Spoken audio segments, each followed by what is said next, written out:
Merhabalar, ben Huri. Hurimetek Mutfak'ta mutfağıma hoş geldiniz. Pekmezli elmalı harika bir kurabiye tarifi hazırlıyorum. Tarifimize ilk olarak iç harcımızı hazırlayarak başlayalım. Bahçeden topladığım 36 adet elmam var. Yıkadım, kabuklarını soyuyorum. İç harcını fazla hazırlayarak kalanını buzluğa atmayı düşünüyorum. Sizler 4 adet elma ile de yapabilirsiniz. Evet, kabuklarını soyduğum elmaları rendeliyorum.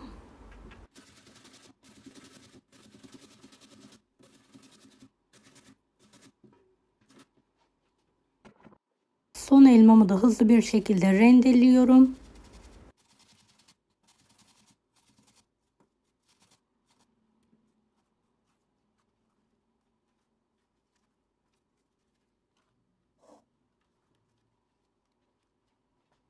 Geniş bir tencerenin içine alıyorum.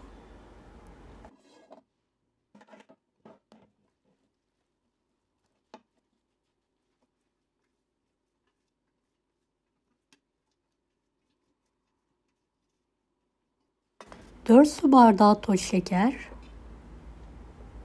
2 su bardağı yıkanmış kuru üzüm, 1 bardağı kuru incirim var. İnce ince doğruyorum.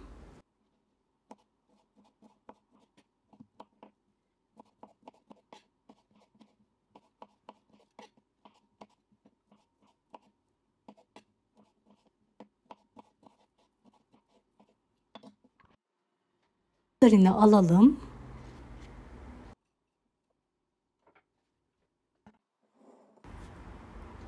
Ocağın en büyük gözünü alalım ve yüksek ateşte önce sulanıp daha sonra suyunu çekene kadar pişirmeye bırakalım.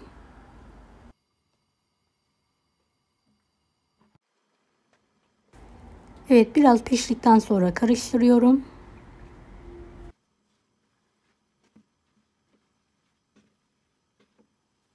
Hangi ülkeden veya şehirden izliyorsunuz merak ediyorum. Yoruma bildirirseniz sevinirim.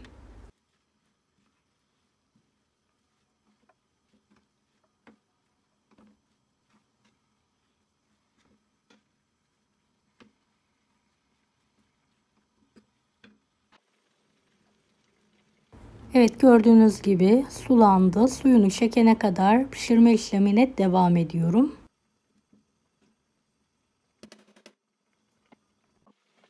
Bir miktar su kalınca üzerine 2 su bardağı iri kırım ceviz ekliyorum. Fındıkla ekleyebilirsiniz. 2 yemek kaşığına yakın tarçın ekledim ve karıştırıyorum.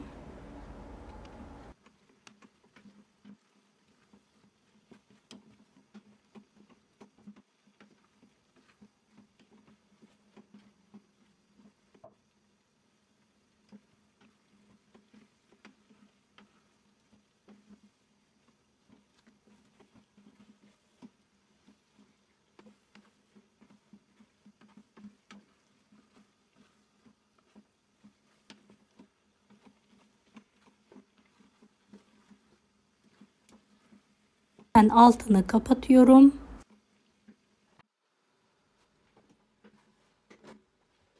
Ve tepsiye alarak soğutma işlemini hızlandıralım.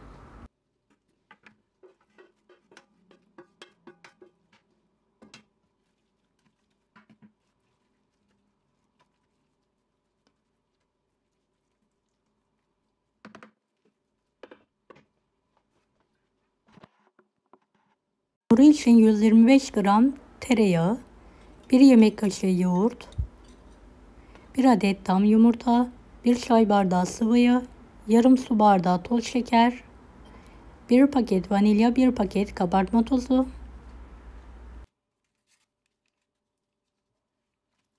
malzemeyi elimizde yoğuralım. Su bardağı unu da azar azar ekleyerek yumuşak, ele yapışmayan bir hamur hazırlayalım.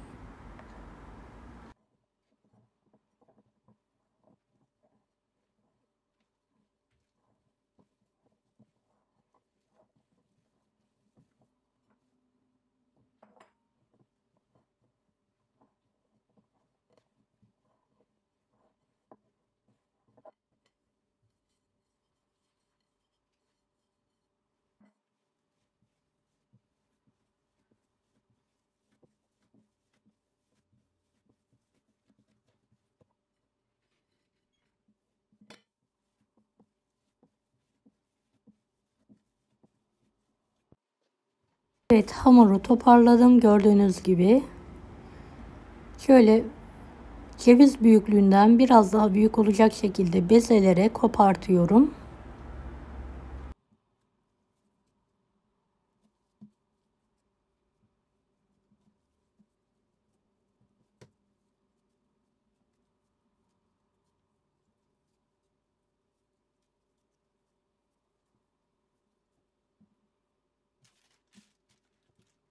Poşet yardımıyla hafif bir şekilde bastırarak açıyorum. İçine bolca soğuttuğum elmalı harçtan koyarak kapatıyorum.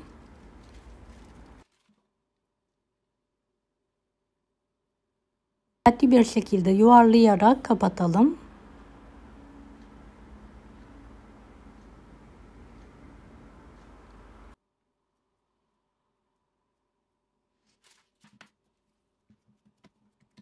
Elinizde de aynı işlemi yapabilirsiniz.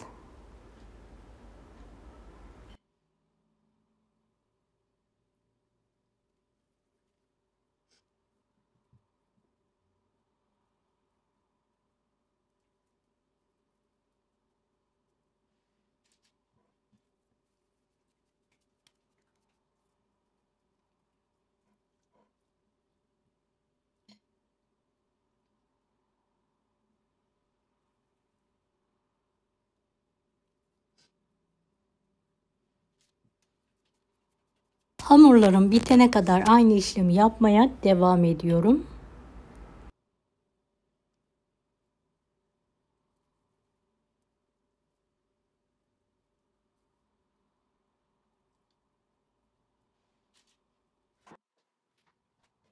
Evet, son iki hamurum kaldı. Aynı şekilde hazırlıyorum.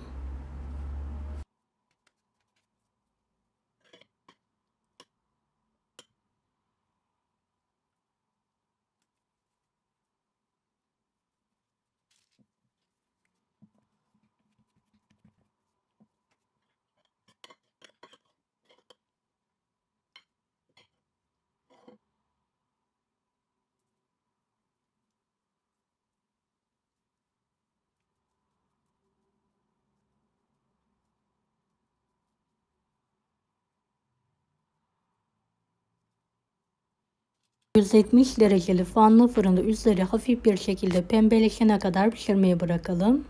Çok güzel bir şekilde pişti. Hemen fırından çıkartıyorum. İlk sıcaklığı çıkana kadar bekliyorum.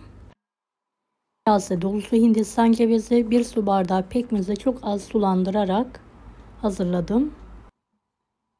Önce pekmezli suya, daha sonra Hindistan cevizini bulayalım.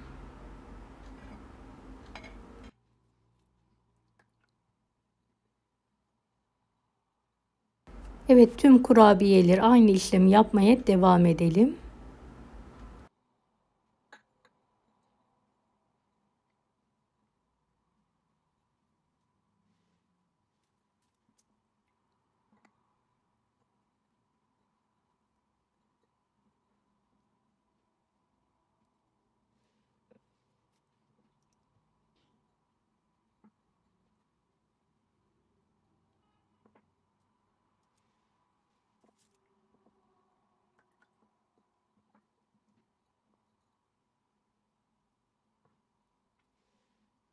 Islak elmalı kurabiyelerim yemeğe ve ikrama hazır. Deneyecek olan herkese şimdiden kolaylıklar dilerim. Kanalıma ücretsiz abone olmayı unutmayın. Bir dahaki videolarda görüşmek üzere. Allah'a emanet olun. Hoşça kalın. Bunları da izlemeyi unutmayınız. Kolay gelsin herkese.